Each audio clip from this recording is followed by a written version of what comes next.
여러분, 우리가 이 땅에 태어나서 우리가 어디서 무엇을 하건 우리한테 제일 중요한 게 뭐죠? 우리 인생입니다. 우리 인생. 우리 인생보다 사실 더 중요한 것은 없죠. 우리는 우리에게 주어진 우리의 지금을 가장 소중히 여기면서 잘 살아가야 합니다. 그게 마땅하죠. 왜냐하면 하나뿐인 우리의 생명이 소중하기 때문입니다.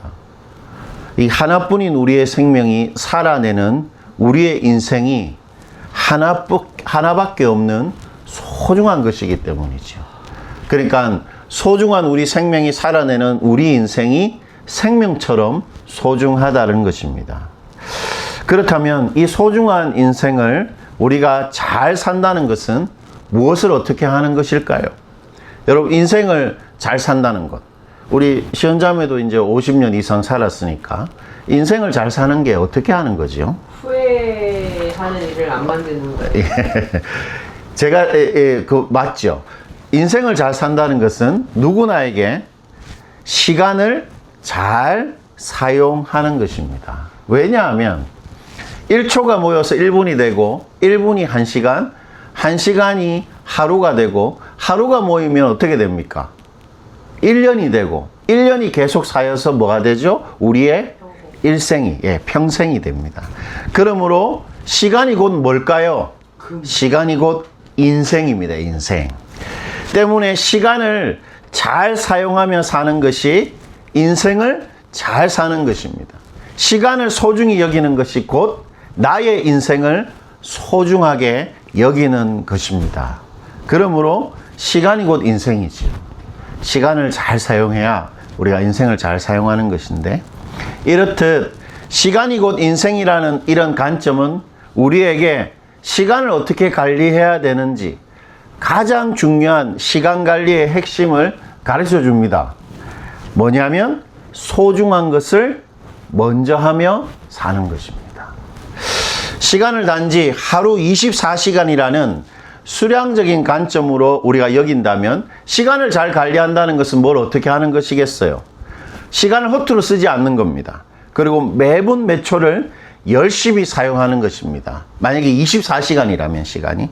그러나 시간이 곧 우리의 인생이라면 시간을 잘 관리한다는 것은 또 다른 면을 우리에게 가르쳐 주는데, 단순히 열심히 사는 것이 아니라 소중한 것을 먼저 하면서 살아가는 것을 의미할 것입니다. 왜냐하면 우리의 시간들에 소중한 것을 많이 채워가는 것이 곧 우리 인생을 소중하게 여기는 것이기 때문이죠.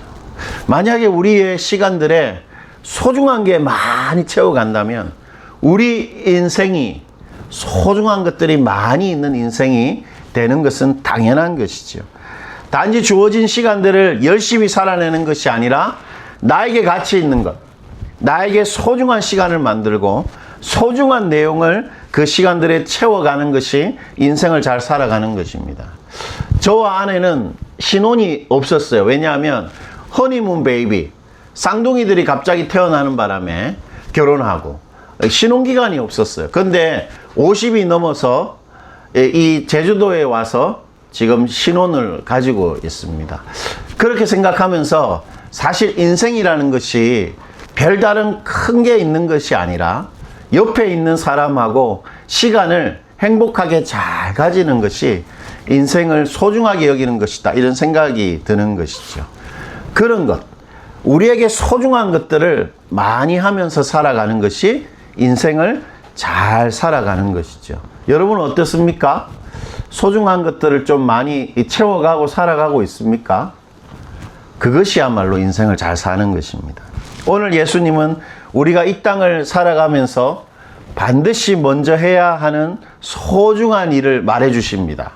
너희가 이 땅을 살아가면서 이것만은 반드시 먼저 해야 될 소중한 일이다, 그렇게 말씀하시는데, 모든 인생의 주인 되시는 예수님께서 우리가 오늘 읽었던 이 한 구절을 통해 우리가 우리 인생을 어떻게 살아가야 잘 살아가는 것인지를 가르쳐 주는 것입니다. 예수님께서 우리 인생을 만드셨을 뿐만 아니라 우리 인생의 모든 사람의 인생의 주인이시기 때문에 이 한 구절에 담겨 있는 어떻게 하면 인생을 잘 살아가야 하는가의 그 지혜는 우리 모두의 지혜입니다. 이대로 살면 인생을 잘 살아가는 것이 되는 것이죠. 자, 그럼 본문 다시 한번 우리 읽어보도록 할게요. 우리 한 번 더 읽어봅시다. 그런즉 너희는 먼저 그의 나라와 그의 의를 구하라.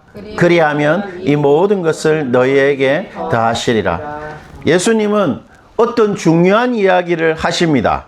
그리고는 그런즉 이렇게 말하세요. 어떤 중요한 이야기를 하시고 나서 그런즉 이렇게 말하십니다. 그리고는 우리 인생에서 절대로 놓쳐서는 안 되는 소중하고 중요한 인생의 진리를 그런즉 이렇게 말하시고는 딱 말해 주시는 거죠. 이 그런즉이라는 말은 그렇기 때문에 라는 뜻입니다. 그러니까 여러분 저를 한번 보세요. 약간 어려울 수 있는데 그런즉 그 다음에 나오는 내용은 그런즉 앞에 있는 내용의 필연적 결론이라는 것입니다. 이해가 되십니까? 네. 저를 다시 한번 보십시오. A와 B 사이에 그런즉이 있잖아요. 그 말은 이 B는 A의 필연적인 결론으로 나올 수밖에 없는 이야기라는 것입니다. 이러면 이해가 좀 되시죠? 네. 자, 그렇다면 그런즉 앞에 있는 내용 A에 대해서 우리 한번 살펴볼까요? 그런즉 앞의 내용의 핵심이 32절에 잘 요약되어 있는데 우리 32절도 한번 크게 한번 읽어봅시다. 32절입니다. 이는 다 이방인들이 구하는 것이라. 너희 하늘 아버지께서 이 모든 것이 너희에게 있어야 할 줄을 아시느니라. 여러분 그런즉 앞의 내용의 핵심이 뭡니까? 그런즉 앞의 내용의 핵심이 뭐죠? 하나님이 이 모든 것이 너희에게 있어야 할 줄 어떻게 하신다고요? 알고 계시다는 것입니다. 하나님이 다 아신다. 그것이 그런즉 앞의 내용의 핵심입니다. 여러분 이 하나님의 아심은 크게 두 가지로 나눠볼 수 있습니다. 여러분 하나님은 아시되 어떻게 아십니까? 다 아시죠. 전능자의 아심입니다. 눈에 보이는 것이나 우리 마음 속에 눈에 보이지 않는 것이나 모든 것을 하나님은 단 하나도 빠짐없이 속속들이 다 아십니다. 하나님의 아심은 언제나 전지전능한 아심입니다. 여러분 우리가 속상한 일 있잖아요.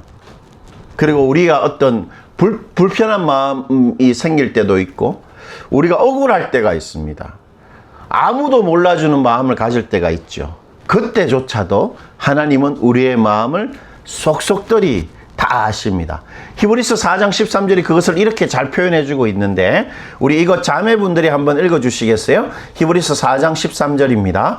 지으신 것이 하나도 그 앞에 나타나지 않음이 없고 우리의 결산을 받으실 이의 눈앞에 만물이 벌거벗은 것 같이 드러나느니라. 결산을 하시죠. 우리 시연자매는 결산하지 않습니까? 결산? 예. 결산할 때 어떻게 합니까? 하나도 빠짐없이 뭐가 판매되었고 돈이 얼마나 들어왔고 또 어떻게 지출이 되었는지를 하나 빠짐없이 다 확인하는 것이 결산이죠. 하나님께서 우리의 모든 것들을 결산하신다는 것입니다. 이 세상에 그 무엇도 그 누구도 하나님께 자신의 것을 숨길 수가 없고 하나님이 모든 것들을 다 분석하시고 판단하시고 평가하신다는 것입니다. 그게 전능자의 아심입니다. 하나님은 모든 걸 다 결산할 마음으로 다 분석하고 평가하신다라는 것입니다. 그리고 이 하나님의 아심 두 번째는 이 전능한 아심은 반드시 하늘 아버지의 아심이라는 것이죠. 여러분 오늘 32절을 보니까 너희 누가 아신다고 말합니까? 하늘 아버지께서 다 아신다고 말합니다. 하나님은 단지 모든 걸 다 아시고 모든 걸 지켜보고 모든 것을 평가하시고 판단하시는 것이 아닙니다. 하나님은 우리의 모든 것을 다 아시되 반드시 어떻게 아신다고요? 우리의 아버지로서 다 아신다는 것입니다. 여러분 하나님이 다 아시되 우리의 아버지로 하신다는 말은 우리에게 어떤 의미를 가져다 줍니까? 하나님께서 아심을 통해서 우리를 구체적으로 돌보신다는 것입니다. 예, 아버지니까. 단지 알고만 있지 않는 거지요. 때문에 그런즉 앞의 내용의 핵심은 하나님은 우리 삶의 실제적인 필요, 그러니까 정서적이고 육체적이고 생계의 필요와 사회적 필요와 우리 인생의 성공의 필요를 전부 다 아십니다. 우리가 뭐가 필요한지 진짜 다 알고 계시지요. 그리고 그 필요를 구체적으로 채우기 위해서 하늘 아버지로서 우리의 삶의 모든 것을 주관하십니다. 물론 하나님이 우리가 필요할 때마다 제깍 다 주시는 게 아닙니다. 정말 우리가 뭔가 결핍 때문에 힘들어할 수 있고 원하는 것이 빨리 이루어지지 않을 수 있습니다. 그러나 그때조차 하나님이 우리의 그 마음도 다 아시고 반드시 주관하시는 것이죠. 여러분, 주관한다는 말은 이런 의미입니다. 하나님이 우리 인생을 주관하신다는 말은 하나님이 우리 인생의 딱 중심이 되어서 우리 인생을 책임지고 맡아 보살피고 완벽하게 관리하신다는 것입니다. 전능한 하나님께서 우리 인생을 완벽하게 조율하고 관리하십니다. 그것이 하나님의 아버지로서의 아심이지요. 때문에 그런즉 이 단어 앞에 이 내용을 요약하면 이렇습니다. 잘 들어보십시오. 하나님이 우리 삶의 모든 필요를 전부 다 아시고 그 아심으로 우리 삶을 반드시 책임지신다라는 것입니다. 예수님께서 이렇게 말씀하신 거예요. 하나님이 우리 삶의 모든 필요를 다 아시고 반드시 책임지실 것이다 하고 그런즉 이렇게 말씀하신 것입니다. 자, 그렇다면 여러분, 예수님이 하나님이 우리 아버지로서 우리 삶을 반드시 책임지시기에 그런즉 이렇게 말하고는 우리 인생에 필연적으로 중요한 원칙이 있다 이렇게 말씀하시는데 그것은 바로 우리 인생에 반드시 먼저 해야 할 일이 있다. 예수님 그렇게 말하십니다. 그런즉 이렇게 말하시고는 우리 인생에 반드시 먼저 해야 될 일이 있다 이렇게 말씀하시는데 우리 본문 다시 한 번 더 읽어볼게요. 본문 한번 읽어봅시다. 그런즉 너희는 먼저 그의 나라와 그의 의를 구하라. 그리하면 이 모든 것을 너희에게 더하시리라. 여러분, 이 먼저라는 말은 모든 것보다 먼저라는 것입니다. 모든 것보다 먼저. 여러분, 우리가 이 땅을 살아가면서 해야 할 많은 모든 것이 있죠. 뭐가 있습니까? 무엇보다 우리 생계를 우리는 잘 유지해야 됩니다. 우리 생계를 위해서 일을 해야 되지요. 장사를 하거나 사업을 하거나 반드시 직장 생활을 해야 됩니다. 생계를 위해서. 그리고 뭐 해야 됩니까?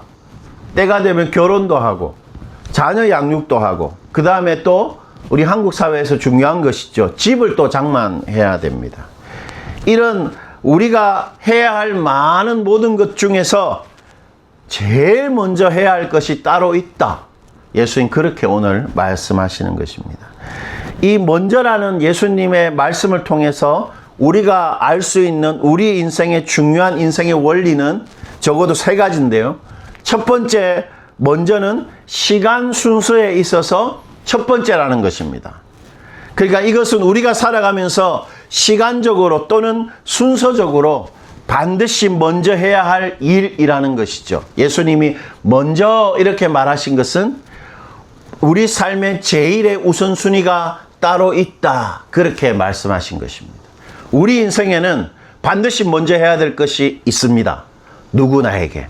그리고 두 번째, 이 먼저는 중요성에 있어서 첫 번째입니다.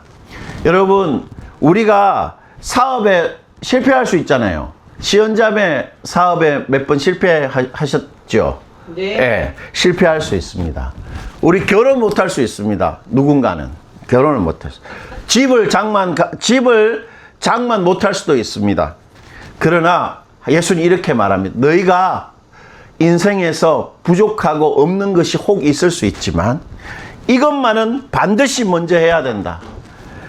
먼저 해야 할 일이 있다 이렇게 말하십니다. 바로 우리 삶의 목적이 있다라는 거지요. 여러분, 만약에 우리가 이것을 먼저 하지 않으면 우리 인생의 목적이 없어지는 거예요. 그러므로 예수님께서 우리에게 분명히 말하십니다. 너희 삶의 목적이 있다. 너희는 먼저 해야 될 것이 있다 이렇게 말합니다. 그리고 이 세 번째, 이 먼저는 하나님의 약속과 보상이 있는 행동입니다. 본문 다시 한번 주목해 보시겠어요? 제가 한번 읽어볼게요. 그런즉 너희는 먼저 그의 나라와 그의 의를 구하라. 그리하면 어떻게 합니까? 이 모든 것을 너희에게 더하시리라. 예수님 이렇게 말하십니다. 너희는 먼저 해야 될 게 있는 사람이다. 그것이 너의 삶의 목적이다. 그런데 이것을 먼저 하면 반드시 너희들에게 일어나는 일이 있는데 그것은 하나님이 너희에게 이 모든 것을 더하시는 일이 있다라는 것입니다. 이 먼저에는 하나님의 약속, 하나님의 보상이 있습니다. 그러므로 이 먼저 해야 할 이 일은 우리가 할 수 있는 최고의 행동입니다. 여러분, 우리가 이 땅에서 할 수 있는 제일 선하고 제일 최고의 행동, 먼저 해야 하는 이 일입니다. 그렇다면 하나님이 먼저 하는 자들에게 더 하신다고 말씀하셨는데 그건 실제로 무엇을 어떻게 하는 것일까요? 하나님이 너희 먼저 하면 반드시 이 모든 걸 더 하신다고 하셨죠. 하나님이 더 하신다고 하신 것은 이 모든 것입니다. 여러분, 이 모든 것은 앞에서 말씀드린 것처럼 우리 삶의 실제적인 필요를 의미합니다. 정서적이고 육체적이고 사회적인 필요를 의미하는 것입니다. 이 모든 것을 더하신다고 말합니다. 이 더하신다는 말은 문자적으로 어떤 의미냐면 옆자리에 놓다라는 거예요. 옆자리에 놓다. 여러분, 제가 이걸 어떻게 여러분한테 설명할까 고민하다 제가 누군가 목사님의 한 간증을 들은 것이 있는데 되게 유명하신 목사님입니다. 이름만 되면 다 알만한 목사님이신데 이분이 젊어서 목회를 하실 때 교회 장로님들이 너무 자기를 힘들게 하더래요. 그래서 내가 이번 주에 당회하면서 그만둬야 되겠다. 제가 그만두겠습니다. 그렇게 말해야 되겠다 생각하고 새벽기도 금요일 날 새벽기도를 딱 하는 시간이었습니다. 그래서 하나님 앞에 막 울면서 하나님, 이제 제가 이 교회 그만할게요. 그만두겠습니다. 그 뒤에 일은 하나님 인도해 주십시오. 이렇게 기도를 했습니다. 그래서 눈물을 막 흘리고 기도하고 있는데 일어나려고 하니까 옆에 보자기로 쌓여 있는 뭔가가 있는 거예요. 그 조끼에 목사님께 드립니다. 이렇게 쓰여 있는 거예요. 그래서 그 보자기를 사무실 가서 이렇게 풀어보니까 김이 모락모락 나는 그 흰 떡 있잖아요. 흰 떡. 흰 떡이 딱 있는 거예요. 새벽에 어떤 권사님이 새벽같이 떡을 해가지고 우리 목사님 옆에다가 싹 갖다 놓은 것입니다. 그걸 보고 이 목사님이 야, 이런 분이 있는데 내가 교회를 그만두면 안 되겠다. 그렇게 생각하고 평생을 그 교회 사역을 담임 목사로 사셨습니다. 바로 그것입니다. 옆에 갖다 놓다라는 것은 선물로 갖다 놓는 것입니다. 내 삶의 현실적인 문제, 나의 여러 필요들, 나의 사회적인 성공은 하나님이 나에게 그저 갖다 주시는 선물입니다.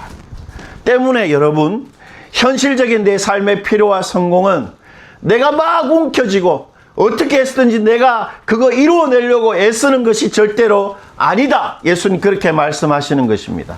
현실적인 나의 문제는, 내 삶의 성공은 하나님이 내 옆자리에 갖다 주시는 하나님의 사랑의 선물이다. 그것은 너의 삶의 목적이 아니고 본질도 아니고 내가 너희들에게 주는 나의 선물이다. 그렇게 말씀하시는 것입니다. 하나님은 우리에게 필요한 게 만약에 있다면, 정말로 필요한 게 있다면 반드시 주시는 선하신 분이십니다. 사무엘하 12장 18절이 그것을 이렇게 말하는데 우리 한번 읽어볼게요. 사무엘하 12장 8절입니다. 만일 그것이 부족하였을 것 같으면 내가 내게 이것저것을 더 주었으리라. 이것은 다윗이 유부녀들을 간음했을 때 하나님이 했던 말씀입니다. 바세바와 간음을 했을 때 네가 여자가 부족하였을 것 같으면 내가 이 여자 저 여자 더 주었을 것이다. 그렇게 말씀하시는 것입니다. 하나님이 우리에게 만약 부족한 게 있다면, 반드시 필요한 게 있다면 반드시 주실 것이다. 그렇게 말하는 것입니다. 때문에 여러분 이거 잘 기억하십시다. 저를 한번 보시겠어요? 우리의 생활에 필요 있잖아요. 사회적인 성공, 결혼, 직장만, 이것은 하나님이 우리에게 필요하면 주십니다. 그 대신에 우리는 먼저 해야 될 게 있다. 예수님 그렇게 말하시는 것이죠. 자, 그렇다면 제일 중요한 거, 우리가 먼저 해야 될 게 뭡니까, 여러분? 다시 본문, 우리 본문 계속 읽는데 이 참 중요한 금 같은 구절이니까 한 번 더 읽어볼게요. 우리 본문 읽어봅시다. 그런즉 너희는 먼저 그의 나라와 그의 의를 구하라. 그리하면 이 모든 것을 너희에게 더하시리라. 우리 인생의 주인이신 예수님께서 너희 인생에 반드시 먼저 해야 될 일이 있다. 그것은 바로 이것이다 말하는 게 뭡니까? 그의 나라와 그의 의입니다. 하나님의 나라, 하나님의 의가 우리가 이 땅을 살아가면서 생계보다, 결혼보다, 직장만보다 먼저 해야 할 일이다. 그렇게 말하시는 것입니다. 예수는 이렇게 말하시는 거예요. 잘 들어보십시오. 하나님이 너의 삶의 모든 필요를 전부 다 알고 너의 삶을 정말로 반드시 책임지실 것이다. 그리고 너에게 정말 필요한 것이 혹 있다면 하나님이 반드시 너의 옆자리에 가져다 놓을 것이다. 그러니 너희는 이 땅을 살아갈 때 먼저 하나님 나라와 하나님의 의를 위해서 살아가라. 그것이 너희가 이 땅을 살아가는 의미이고 삶의 목적이고 너희 인생의 생명이다. 예수님 그렇게 말씀하시는 것입니다. 여러분 그런 생각해 본 적 있습니까? 내 삶의 목적이 하나님 나라고 하나님의 의다. 처음 들어보시죠. 우리의 주인이신 예수님께서 우리에게 말씀하고 있는 것입니다. 때문에 만약 우리 인생에 아무리 우리가 성공해도, 아무리 우리가 부자가 되어도 이 하나님의 나라와 하나님의 의가 없다면 우리 인생은 가장 중요한 것이 빠진 인생, 허무한 인생이 될 수밖에 없는 것입니다. 자, 그렇다면 이 하나님 나라와 의가 뭡니까? 이 참 쉽지 않은 단어입니다. 한 20번 정도 설교를 해야 그나마 이해될 수 있는 단어일 수 있습니다. 그런데 오늘 짧게 한번 볼게요. 하나님 나라라는 것은 이런 뜻입니다. 하나님이 이 땅에서 왕이 되시도록 하는 것입니다. 시언자매에게 하나님이 왕이 되시도록 하려면 뭘 어떻게 해야 되겠습니까? 일단 제가 하나님의 백성이라는 걸 인정하고 예, 맞습니다. 그 뜻에 따르고 그 규칙 안에서 살아야 돼요. 맞습니다. 하나님이 우리의 왕이 되시는 것, 그게 하나님 나라를 위해 사는 것인데 첫 번째는 순종하는 것입니다. 순종. 왜냐하면 우리가 순종할 때 하나님의 왕권이 드러나기 때문입니다. 우리가 직장 생활을 하든 사업을 하든 하나님을 순종하는 마음을 딱 가질 때 그때 하나님께서 그곳을 다스리시는 것입니다. 하나님 나라가 드러나는 것이죠. 그리고 두 번째는 충성하는 것입니다. 충성. 여러분 마태복음 5장 16절을 보면 우리의 충성이 어떤 일을 하는지가 이렇게 기록되어 있는데요. 우리 마태복음 5장 16절 다 같이 한번 읽어볼게요. 이같이 너희의 빛이 사람 앞에 비치게 하여 그들로 너희 착한 행실을 보고 하늘에 계신 너희 아버지께 영광을 돌리게 하라. 우리가 착한 행실을 한다. 착한 행실이 뭡니까? 친절하고 따뜻한 행실, 물론 맞을 수 있는데 여기서 착한 행실은 선한 행실, 곧 하나님 때문에 하는 행동, 하나님을 위해서 하는 행동입니다. 하나님 때문에 못된 말 하고 싶지만 참고, 하나님 때문에 내가 어떤 말도 하고, 하나님을 위해서 어떤 행동을 하는 것, 착한 행실입니다. 그런 착한 행실을 할 때 어떤 일이 일어나냐면 하나님의 영광이 드러난다. 그렇게 말합니다. 우리가 하나님께 충성할 때 이 일이 하나님을 섬기는 일인 줄 알고 하나님을 위해서 우리가 그 일을 할 때 하나님의 영광이 드러납니다. 시언자매처럼 밤에 야식을 만들더라도 하나님을 위해서 만약에 만든다면 그 음식이 하나님의 영광을 반드시 드러낸다.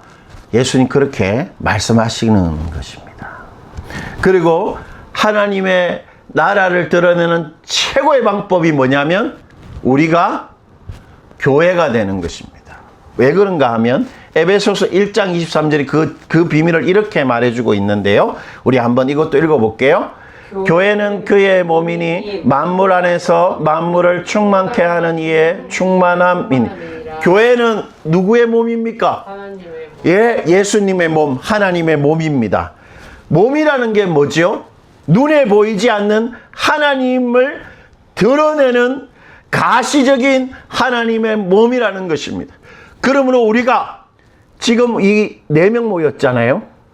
작은 교회지만 우리가 정말 한 몸 된 교회가 된다면 하나님을 드러내는 것입니다. 하나님 나라를 드러내는 최고의 방법은 참된 교회가 되는 것입니다. 3가지. 순종하는 것, 그 다음에 2번째는 뭡니까? 충성하는 것, 교회가 되는 방식으로 우리는 하나님 나라를 드러낼 수 있습니다. 그러므로 오늘 예수님 우리에게 뭘 말하는 겁니까?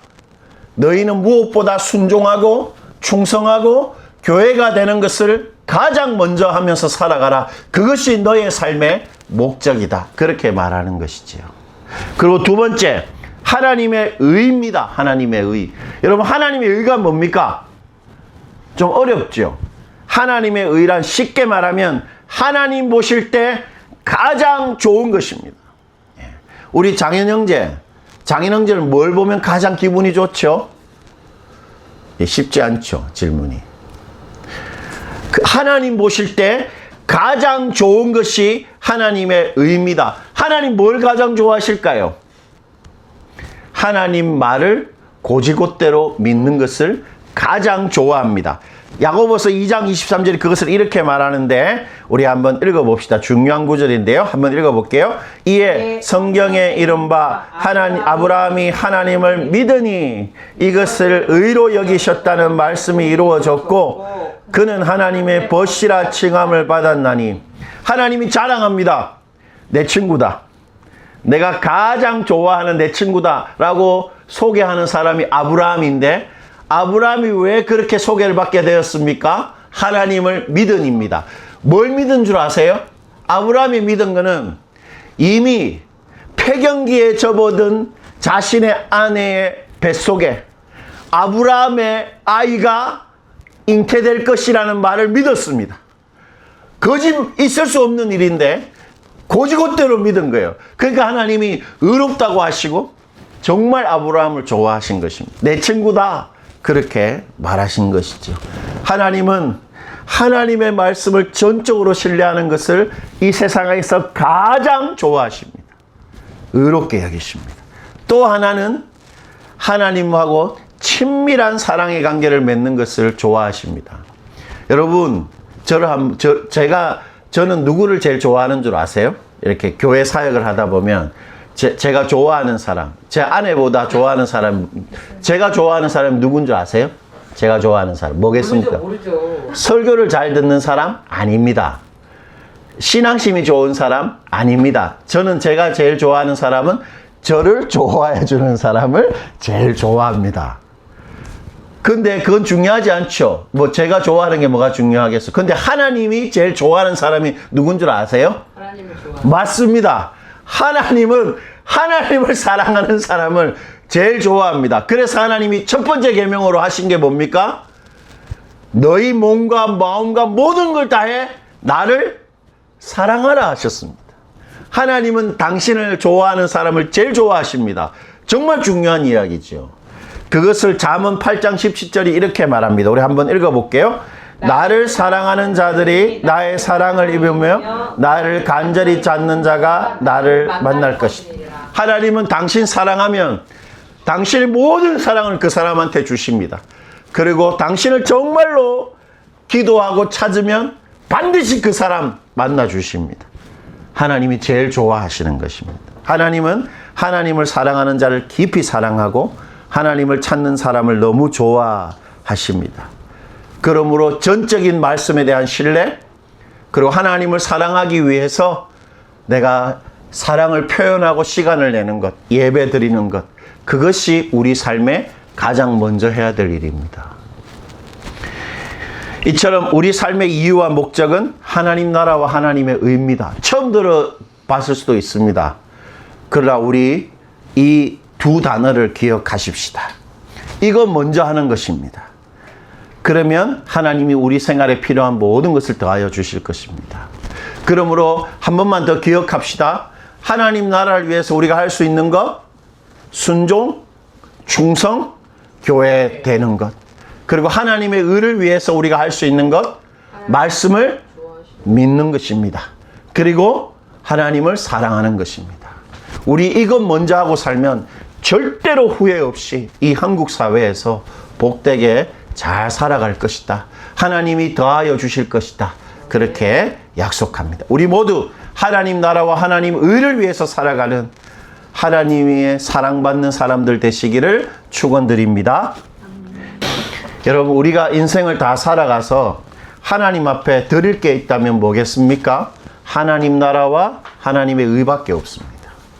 우리가 순종했던 것, 우리가 하나님 섬기는 줄 알고 충성했던 것, 우리가 교회 되기 위해서 애쓰고 여러 가지 인내했던 것, 섬겼던 것, 그리고 하나님의 말씀을 전적으로 믿었던 것, 그리고 하나님을 사랑하기 위해 기도하고 찬양하고 예배했던 것, 이것만이 우리의 영원한 것이 되어서 하나님께 드릴 수 있는 열매가 될 것입니다.